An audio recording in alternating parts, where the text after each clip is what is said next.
So hello, hey guys, Trigomaster here. I'm gonna show you a very basic evolution simulator I made. The idea of making an evolution simulator was inspired by Kerry KH in his evolution simulators, and this specific idea was suggested to by my older brother. So yeah, shout outs to them. So basically this evolution simulator is very simple. Basically it creates 100 creatures, um, and they have choose two numbers which are randomly chosen. It's these two numbers that I'm highlighting. And each of these two numbers are between -10 and 10. And what I did is I made that their x coordinates and y coordinates so I could visualize it.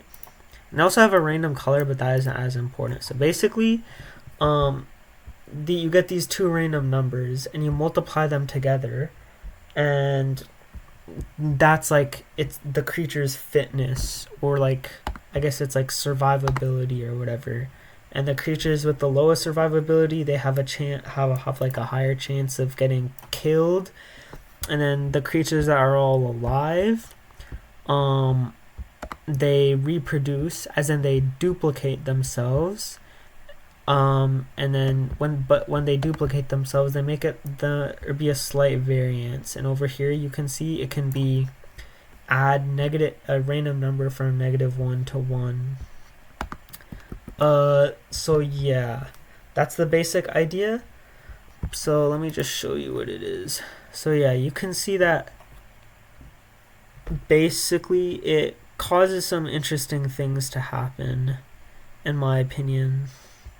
I also made it so that when a creature reproduces, its offspring will have the same color as itself. So yeah, basically there's some interesting things that happen. Oh yeah, like first off, I added over here, you can see when I draw it, I added this number, and that caused it to be in the middle of the screen because I want it to be displayed in the middle of the screen. So basically in the Pi game, the coordinate system is like the top left corner is 0, 0, and the bottom right corner is like, in this case it's 800, 800.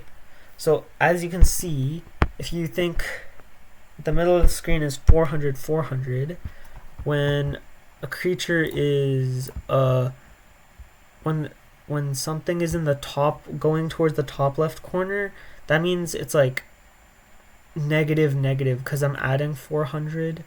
Because yeah, so basically, like, yeah, the interesting thing is like the fact that there's like convergent evolution, as you can see, because there's two groups of creatures.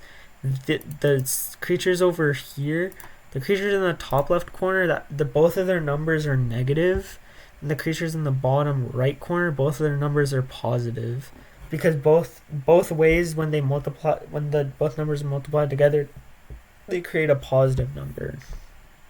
Yeah.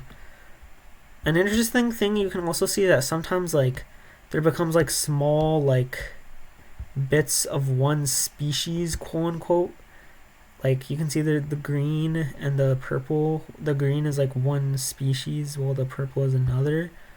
And it just gets like more interesting the more creatures there are. Like, let me show you. I think it's probably not going to run very well at this many creatures, but let me try. At 10,000 creatures, but let me try. Okay, yeah, it's running very badly. But yeah, I just thought that was cool. I won't go that in depth into it because it's pretty self-explanatory. But yeah, it's cool. Also, how I decided like whether a creature dies is that it's like it gets less common the better the creature does. So if the creature's like did the worst out of all of them, there's like a 90, there's literally a 99% chance it'll die, and if it's did the best, there's a 1% chance it'll die. So yeah.